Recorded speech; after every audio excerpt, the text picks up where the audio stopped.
Hi guys, and welcome to another video, and welcome to an Instagram Q&A. Now you probably know how this works by now, but if not, I'll quickly explain. So on Instagram, I will usually put a post out in which you guys will send in a load of questions, and then 10 of those questions will be selected at random, in which I'm now going to answer in this video. Now, if you do want to get involved in these in the future, then be sure to follow me on Instagram, because I do them every now and then, usually sort of once a month, or maybe every couple of months, something like that.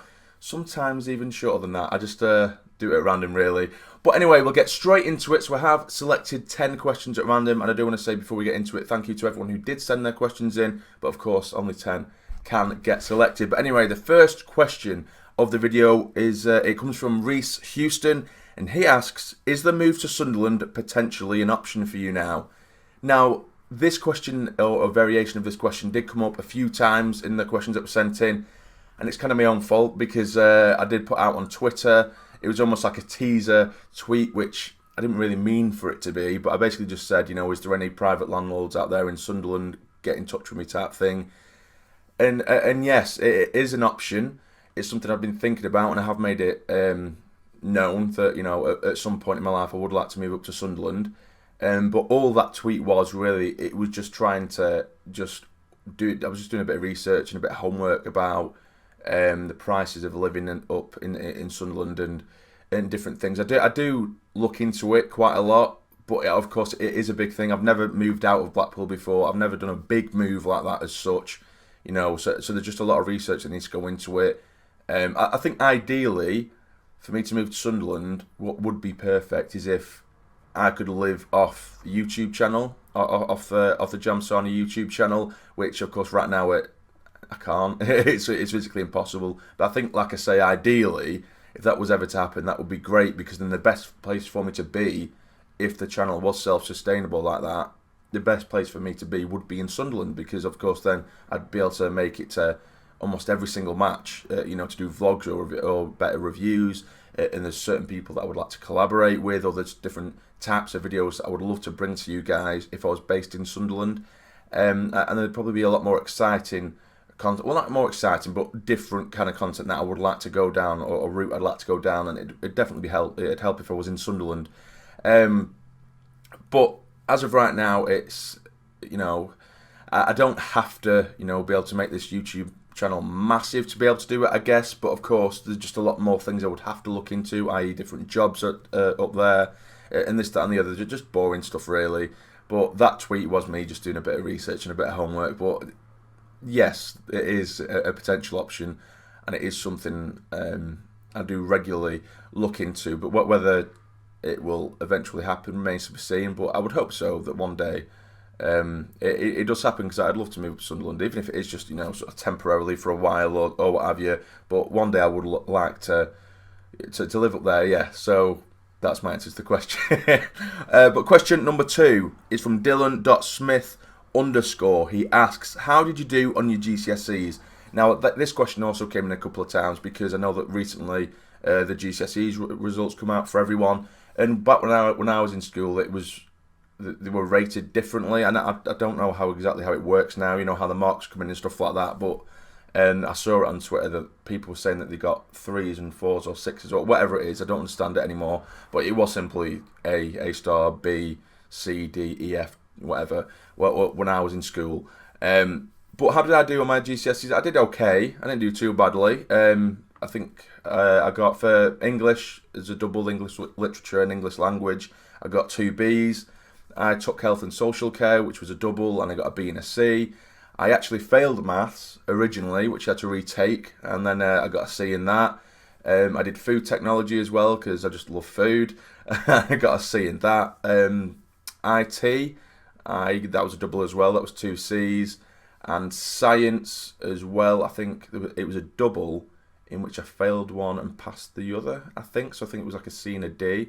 But that was all there was. Those were all the subjects that I had.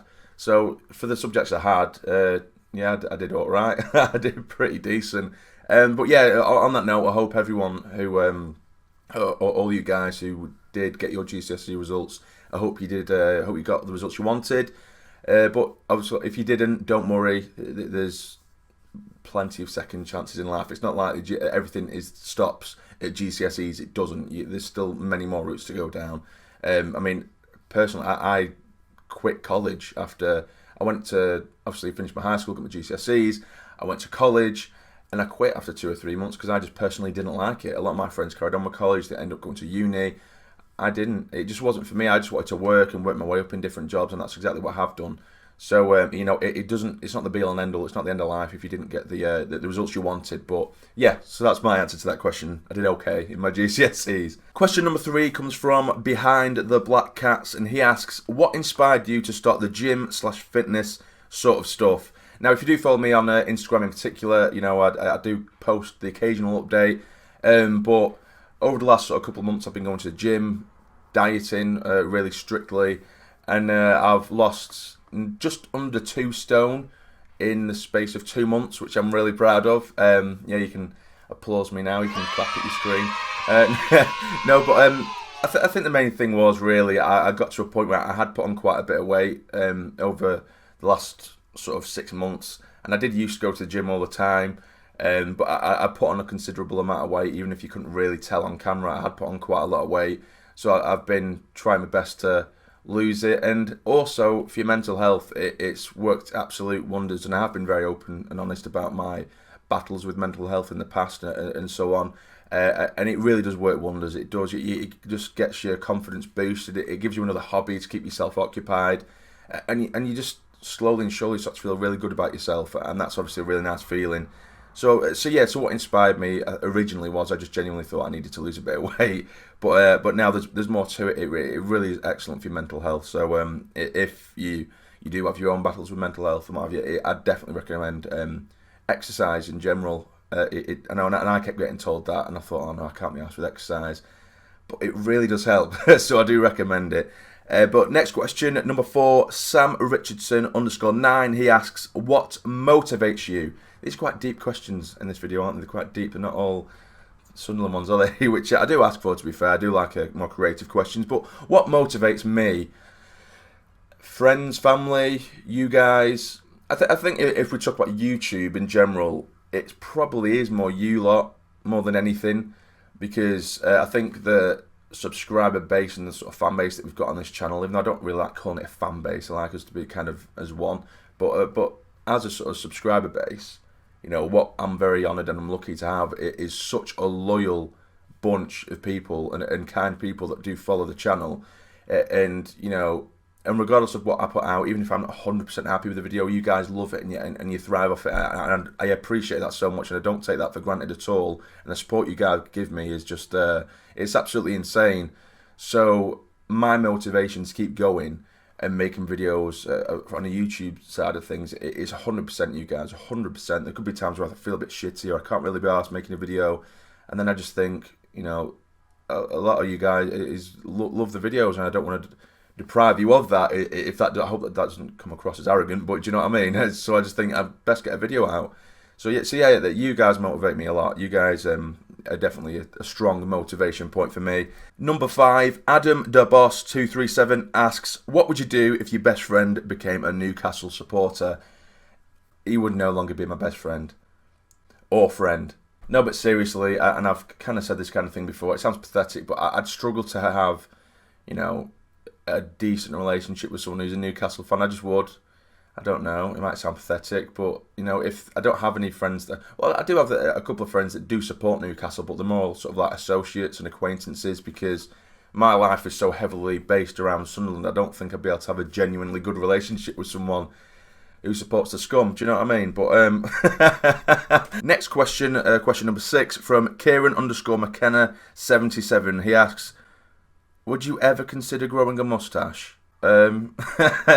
I don't know whether this is like an inside joke or something, but I don't understand. No, I probably wouldn't. No, I've trialed different facial hairs before, as you guys will have seen over the last couple of years on YouTube. Usually the chin beard, but no, a moustache has never crossed my mind. I think once for Movember when I was at work, I did try and grow my moustache, but then I quickly figured out that I struggle to grow one. The middle bit here doesn't grow any hair whatsoever, so I just have this massive gap and then 2 chunks of hair, and it looks ridiculous, and I don't think I'll be able to get away with it. So no, Kieran, I don't plan on growing a moustache. Question number 7 is from Brian Watson 02. He asks, where do you see Sunderland in 10 years' time? Now, my predictions have been very good recently with match previews and stuff, so I'd like to see them in the Premier League. I'd like to think they'd be in the Premier League in 10 years' time, even if it is just sort of a solid mid-table team and not battling relegation every year. I think that I'd be quite happy for my team to be there, you know what I mean? In the Premier League anyway, in 10 years' time. I won't delve too deep into that question because I feel like I'm tempting fate a little bit. But yeah, in 10 years' time, I would expect and I would hope us to be in the Premier League at least. Now, question number 8 comes from x.jude._x. Jesus. What is your opinion on the true Geordie? Now, of course, I'm probably contradicting myself a little bit here because I was just saying before that I wouldn't really get on with Newcastle fans. But True Geordie is someone that I've followed since before I even started YouTube.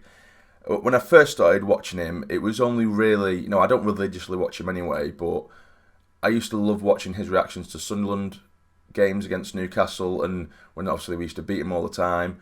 His reactions to they were just piss funny, and they were just hilarious to watch. And if I was having a bad day, I'd just watch him because it is funny.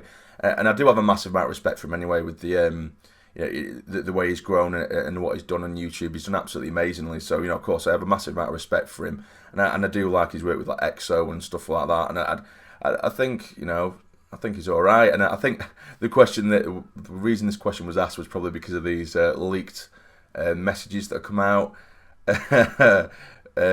that he's been DMing girls, and obviously a bit of role playing, talking about his sexual fantasies, and some of it was a little bit explicit, which I won't get too deep into. And yeah, it is funny for a time, but at the same time, he's not hurt anyone. Don't get me wrong; some of his sexual preferences are not quite the same as mine, and a bit strange, but each to their own. That it's not a career ruining moment because you found out people's sexual fantasies. Everyone likes different things. I just don't like to be shat on. but yeah, I think he's all right. I don't necessarily mind him. The odd opinion he has pisses me off, but in general, I don't mind watching his stuff. I think he's good at what he does, isn't he? So anyway, question number 9 is from Bobby Cowley 12. Favourite Sunderland YouTuber?